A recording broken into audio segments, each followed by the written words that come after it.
Let's talk about the game you're calling tomorrow night, and Ohio State's quarterback Justin Fields, obviously a huge showing in his last game. But what kind of NFL quarterback do you think he'll be? It's a great question. You know, I think coming into the Clemson game, there were doubts. Coming into the season, there was Trevor Lawrence, and then I think there was a good look at Justin Fields as being that next guy. I think he reminded people of who he can be at the next level with his decision-making, not just the arm strength and battling through pain, but I think the throws that he made. I mean, look at the throw downfield. He's thrown it 65 yards on right on a line in a spot right where his receiver can make a play. I think he's special. I think if you look at the way the game is trending, you guys talk about it every week, his skill set fits in the NFL. The one question that I think people in the NFL will want to see him continue to progress, which most college quarterbacks, it's an area they've got to get better, is not locking in on primary with an inability to work through progressions. He's got to continue to grow there. But if you go by the Clemson game and what he showed, I think he really took it as a personal one-on-one challenge, his chance to show everybody that he can play against Trevor Lawrence, and he had his best game of his career. So it's an area that he's really worked hard to improve, but you cannot argue with 6'3", 225, the athletic ability to create when things are off schedule.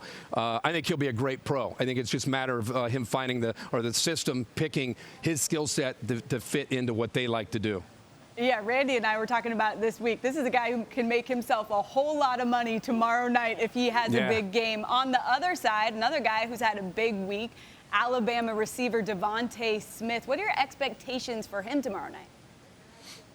I mean, it's crazy to think the receivers that they've had on their roster going all the way back to Julio Jones and Amari Cooper and Calvin Ridley, and we saw Judy and Henry Ruggs go to the Raiders, and yet here's maybe the best of them all. And if you look at him in his outfit, he's so slight, right? You think, you know, he doesn't have the physicality to make it in the NFL, but he's wiry strong. I'm going to tell you something. Randy can really appreciate this. He's a superstar, but he's the hardest working guy on their team. He's the most humble superstar you're ever going to see. He's a long strider. He's got long arms. He's a tough one-on-one matchup.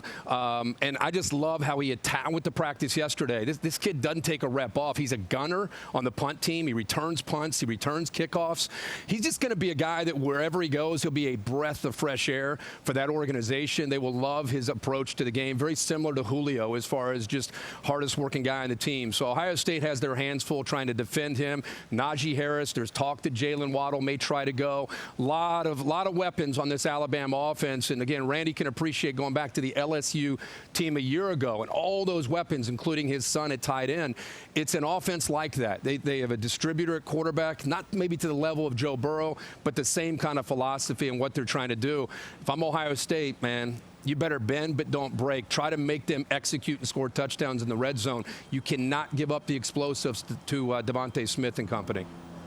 Yeah, Herbie, one thing's for sure. NFL scouts, NFL GMs, NFL coaches, everybody's going to be watching that game tomorrow night. So much talent on both teams. We appreciate your time. We're jealous that I might have even seen some sweat. It's warm down there. Enjoy the game tomorrow night. We'll all be watching. Yep. Thanks, Herbie.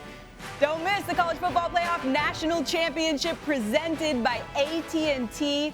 Plenty of those NFL prospects on display. The action starts at 8 p.m. on ABC and ESPN from Hard Rock Stadium.